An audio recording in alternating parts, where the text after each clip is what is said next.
Caro educador, este vídeo se destina a você que participa da avaliação em larga escala. Esse sistema de avaliação educacional externo é uma espécie de raio-x do que se passa na escola. Uma ferramenta capaz de realizar um diagnóstico fiel do desempenho dos estudantes. É com base nesse diagnóstico que as políticas educacionais passam a ser desenhadas com maior precisão e clareza pelos gestores de ensino.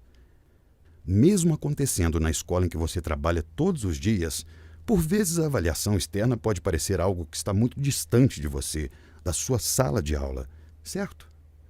Não. Errado. O processo de avaliação em larga escala foi produzindo ao longo de sua existência inúmeros desdobramentos, como a criação de indicadores, IDEB, metas de qualidade e divulgação de resultados cada vez mais detalhados. Além dos resultados por rede e escola, divulgados há mais tempo, as edições mais recentes passaram a apresentar resultados por turma e por estudante. A avaliação, de fato, atravessa o cotidiano da escola, a sua sala de aula e, de forma muito especial, a vida dos estudantes. Vamos compreender como isso acontece? Em reunião pedagógica com seus professores, a diretora Alice anuncia o tema do encontro.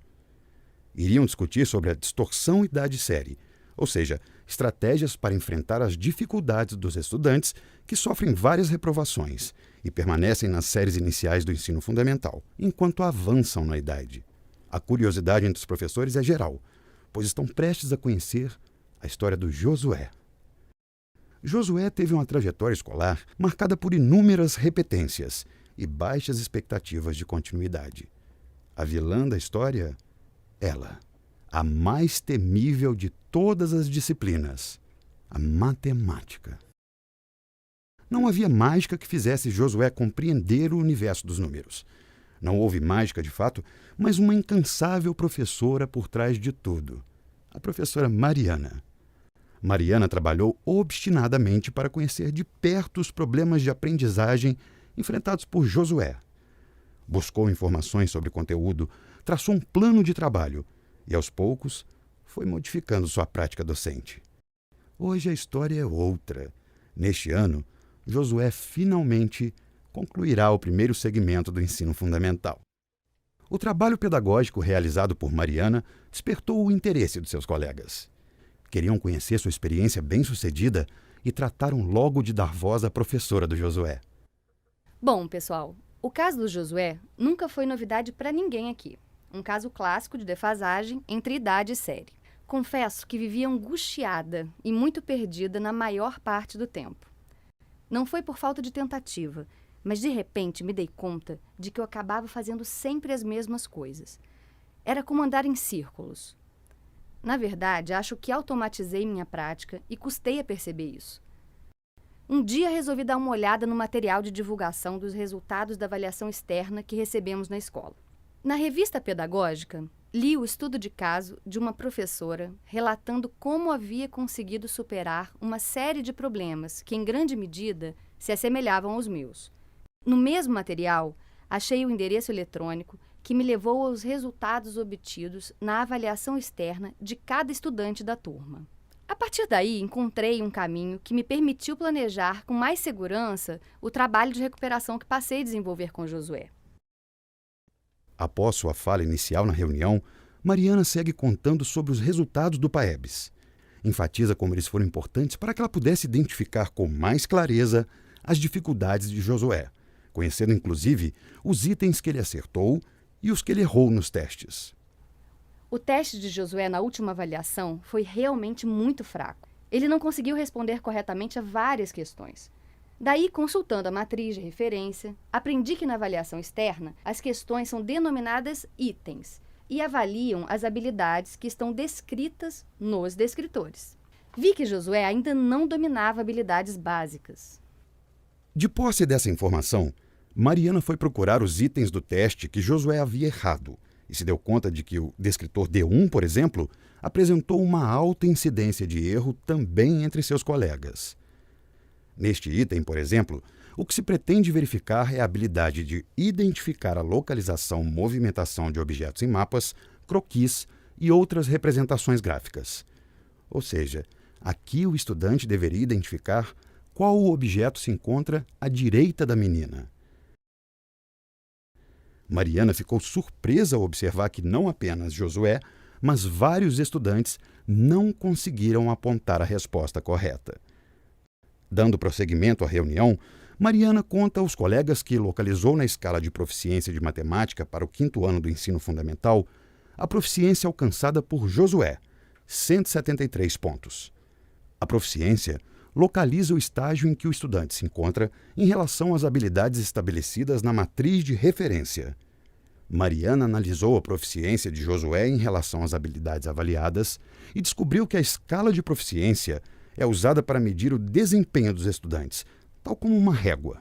Isto é, a régua é a mesma para todos os que estão sendo avaliados em uma determinada disciplina e é pontuada de 0 a 500 pontos. Como os testes padronizados são produzidos com base nos conteúdos e habilidades considerados básicos e indispensáveis para todos, os resultados revelam a situação em que se encontram os estudantes em relação a estas habilidades. Josué, com 173 pontos de proficiência, demonstrou não dominar várias habilidades apresentadas no teste para sua etapa de escolaridade. Mariana mostra aos professores os padrões de desempenho do PAEBs para o 5º ano do ensino fundamental, na disciplina matemática, e lê para os colegas um trecho da revista pedagógica. O estudante que se encontra com um nível de desempenho abaixo do básico fica abaixo do esperado na maioria das vezes, tanto no que diz respeito à compreensão do que é abordado, quanto na execução de tarefas e avaliações. Por isso, é necessária uma intervenção focada para que o estudante possa progredir em seu processo de aprendizagem. Assim eu fiz com Josué. Procurei intervir de modo planejado no desenvolvimento de suas habilidades. O primeiro passo, então, foi definir, mais detalhadamente, quais dificuldades ele apresentava com maior frequência. Separei e analisei os descritores por ordem de complexidade, dos menos complexos aos mais complexos. Assim, eu estabeleci um programa de ensino orientado a partir dessa sequência lógica de aprendizado.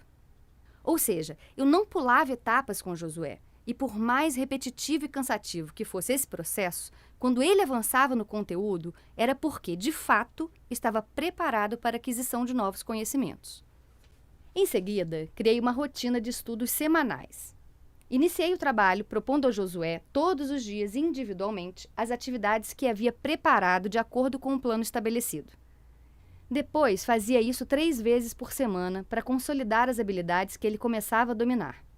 Com o tempo, Josué foi conseguindo acompanhar as atividades da turma. Além disso, procurei conhecer melhor a família dele, conversei com seus pais e passei a entender a maneira pela qual Josué percebia o mundo ao seu redor. Nesse processo, entendi que a avaliação servia para sinalizar um caminho, mas que a verdadeira mudança viria da minha prática e, sobretudo, do meu desejo de seguir aprendendo a partir de novas perspectivas. Foi muito gratificante testemunhar a vitória do Josué, porque ela, de certa maneira, representa a nossa vitória também. E o que fica disso tudo? A certeza de que é possível superar velhos determinismos e reinventar histórias de sucesso, como a de Josué. O caso que acompanhamos acontece com frequência em todos os cantos do nosso país. Nas mais diversas escolas, encontramos muitos Josués e algumas Marianas. Você, educador, deve sempre sentir-se à vontade para pesquisar, conhecer de fato os resultados dos estudantes e da sua escola. Mais que números e estatísticas destinados às autoridades educacionais, esses resultados falam de pessoas. Falam de crianças e jovens que merecem uma educação de qualidade, capaz de transformar suas vidas. E também de professores que, com disposição e esperança, procuram fazer o seu melhor. Obrigado pela companhia e mãos à obra.